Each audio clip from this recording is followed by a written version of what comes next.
Business numerology की तीसरी class में आपका स्वागत है। आज से हम प्रैक्टिकल शुरू करेंगे। अभी तक हमने बिजनेस न्यूमरोलॉजी पर थ्योरी पर बात की थी। आज हम सीखेंगे कि प्रोफेशनल न्यूमरोलॉजिस्ट बिजनेस एनालाइज कैसे करते हैं, कौन कौन से स्टेप्स का उन्हें ध्यान रखना पड़ता है, क्या क्या चीज़ें उनके पास अवेलेबल होनी चाहिए जिससे वे किसी बिजनेस के नाम को एक्यूरेट कर पाएँ या उसकी वाइब्रेशन को चेंज कर पाएँ। इस क्लास के बाद से किसी भी बिजनेस के नाम की वाइब्रेशन को कैसे निकालना है या आप खुद से कर पाएंगे। सबसे पहले बहुत से लोग देखिए इंटरनेट पर जाते हैं और अपने बिजनेस के नेम का कैलकुलेटर खोलते हैं, उसमें अपने बिजनेस के नाम को डालते हैं। जैसे कि बहुत से जो नंबर होते हैं वो यूनिवर्सल नंबर होते हैं जिन्हें मोस्टली अच्छा माना जाता है, जिसमें से 51, 42, 32, 23 ये कुछ ऐसे नंबर हैं आपके लिए अच्छे होते हैं। इसी तरीके से लोग क्या करते हैं, उन्होंने नाम देखा और नाम कैलकुलेटर में डाला, जो चाह रहे थे उसके अकॉर्डिंग नहीं आए तो अब वह क्या करेंगे, अब इसमें एक्स्ट्रा वो अल्फ़ाबेट को ऐड करना शुरू कर दें। तो जो नंबर हैं वह जिस नंबर पे अपने नाम को लेकर जाना चाहते हैं वह नाम उनको मिल जाता है। लेकिन प्रोफेशनल न्यूमरोलॉजिस्ट इस तरीके से न्यूमरोलॉजी को यूज़ नहीं करते हैं। ये एक गलत तरीका है। नंबर निकालना सिर्फ 5% काम आता है। नंबर को समझना असली स्किल है। पहले तो उस नंबर को समझेंगे, वही जानना जो है वो किसी बिजनेस को प्रोग्रेस दिलाता है।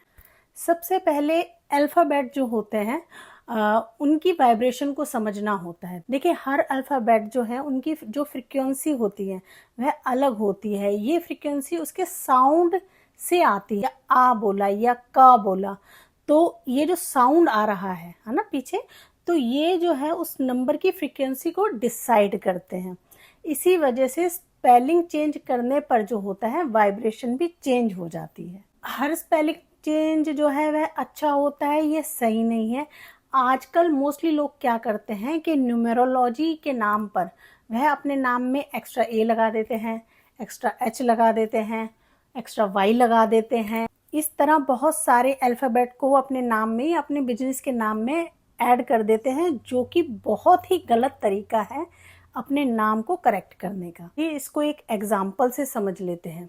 हम किसी बिजनेस का नाम ले लेते हैं ABC फैशन। अब जो ABC फैशन है तो चलेडियन न्यूमरोलॉजी में जो इन अल्फ़ाबेट की वैल्यू है वह आप इनके नीचे लिखना शुरू करेंगे। अब इन सभी नंबर को आप क्या करेंगे, ऐड कर देंगे और ऐड करने के बाद हमें कंपाउंड नंबर मिलेगा। अब इसका कंपाउंड नंबर देखना होता है। इसी तरह रूट नंबर निकालना होता है। देखिए कंपाउंड नंबर इतना इम्पोर्टेंट क्यों है, क्योंकि यही सबसे बड़ा डिफरेंस है। नॉर्मल न्यूमरोलॉजी में सिर्फ रूट नंबर देखते हैं और चलेडियन न्यूमरोलॉजी में जो कंपाउंड नंबर होता है उसको भी इम्पोर्टेंस मिलती है। क्यों? क्योंकि कंपाउंड नंबर बिजनेस की हिडन स्टोरी बताता है और रूट नंबर ये बिजनेस की आउटर एनर्जी जो है, उसकी बाहरी जो एनर्जी है उसके बारे में रूट नंबर से हमें पता लगता है।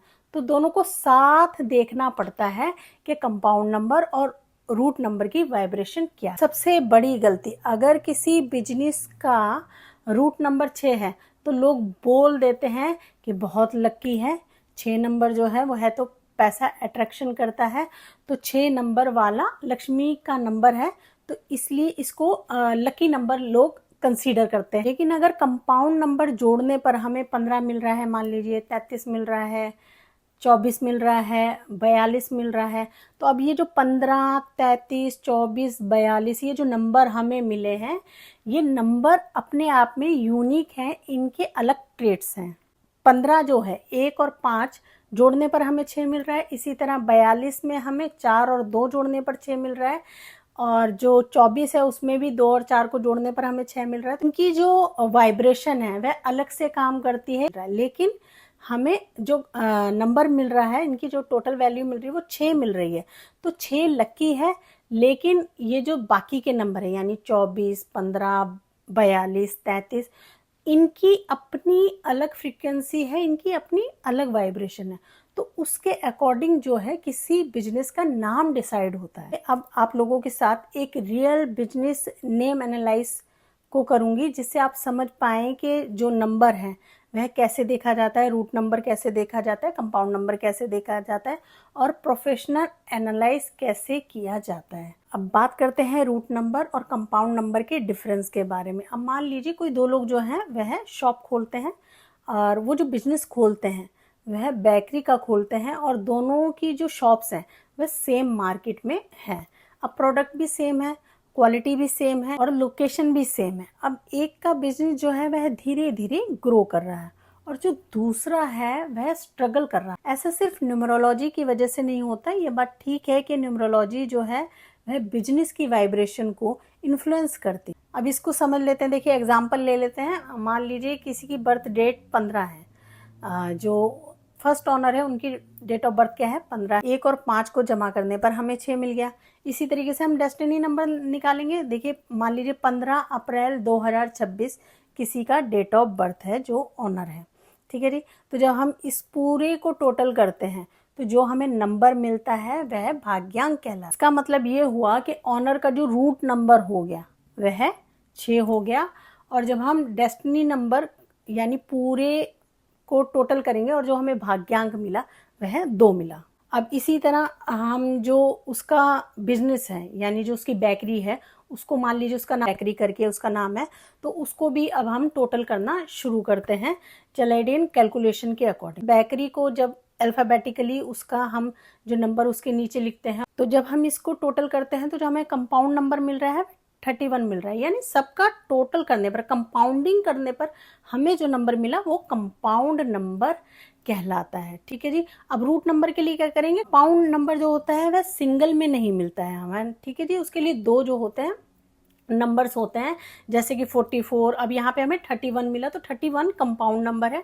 31 को जब हम सिंगल डिजिट में लेके जाएंगे यानी 3 और 1 को प्लस करके जब हमें 4 मिलेगा तो वह उसका रूट नंबर हो गया। देखिए बिजनेस का रूट नंबर 4 मिल गया है हमें। ऑनर का जो रूट नंबर मिला यानी डे का जो हमें टोटल मिला था वह 15 के बाद हमें 6 मिला। अब इस नंबर के अकॉर्डिंग हम इसकी बिजनेस डेस्टिनी को चेक करते हैं। देखिए 4 और 6 का कॉम्बिनेशन, क्योंकि 6 हमें ऑनर की बर्थ से मिला है और 4 हमें मिला है जी अपने जो बेकरी का नाम है ना, बिजनेस नेम से हमें मिला है।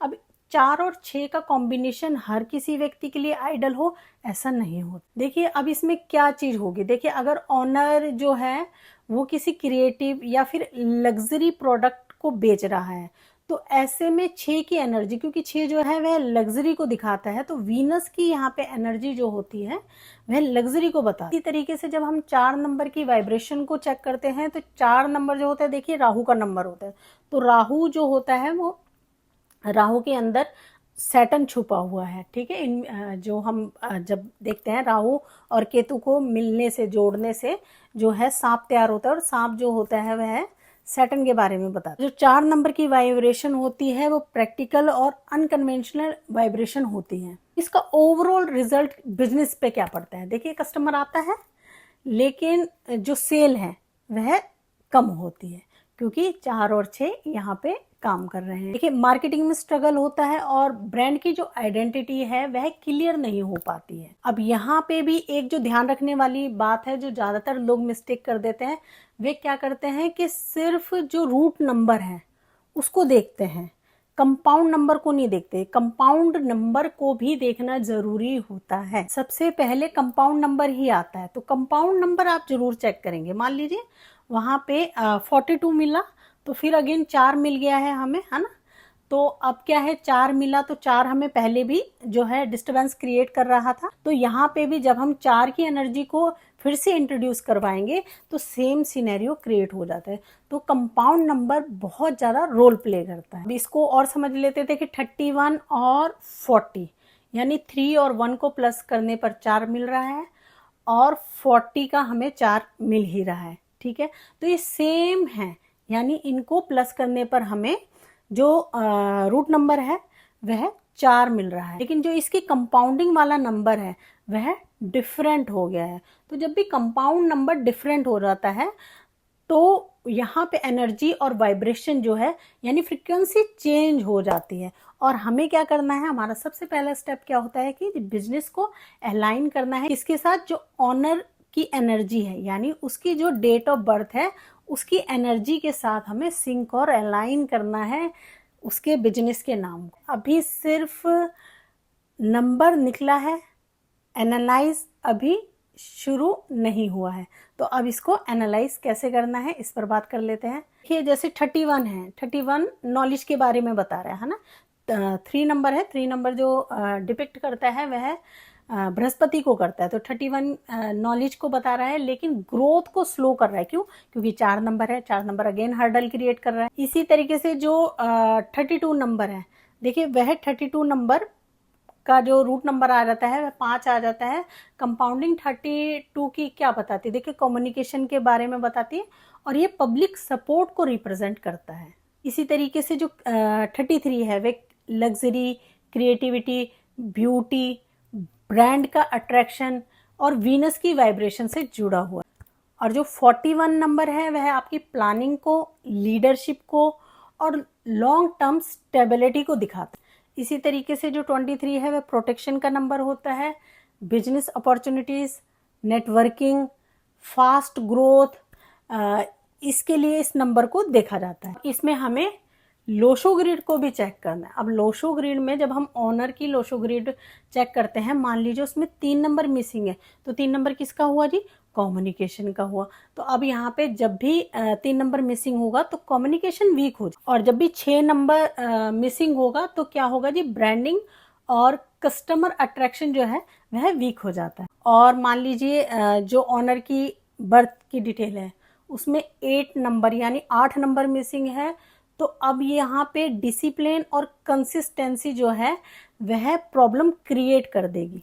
इसलिए जब भी बिजनेस के नाम को आपने डिसाइड करना है तो उसमें ऐसे नंबर को चूज करना है जो नंबर जो है ऑनर की ग्रिड में, लोशो ग्रिड में मिसिंग है, यानी वह उसकी जो वीक एनर्जी है उसमें वहां पे उसको सपोर्ट करें और वहां से उसको पुश करें। देखिए इसमें जो गोल्डन रूल काम करता है वह मैंने क्या बताया था, वह क्या काम करता है कि बिजनेस न्यूमरोलॉजी में हमें कभी भी बिजनेस का नाम नहीं देखना होता, साथ ही साथ हमें देखना होता है ऑनर का बर्थ नंबर देखना होता है, डेस्टिनी नंबर भी देखना होता है, कंपाउंड नंबर देखना होता है, रूट नंबर को चेक करना होता है, और लोशो ग्रिड में कौन से नंबर मिसिंग है यह भी हमें चेक करना होता है। इसी तरीके से और क्या देखना होता है, बिजनेस का नेचर, लॉन्च की डेट यानी बिजनेस किस दिन शुरू किया जा रहा है वह भी डेट को एनालाइज करना बहुत ज़रूरी होता है।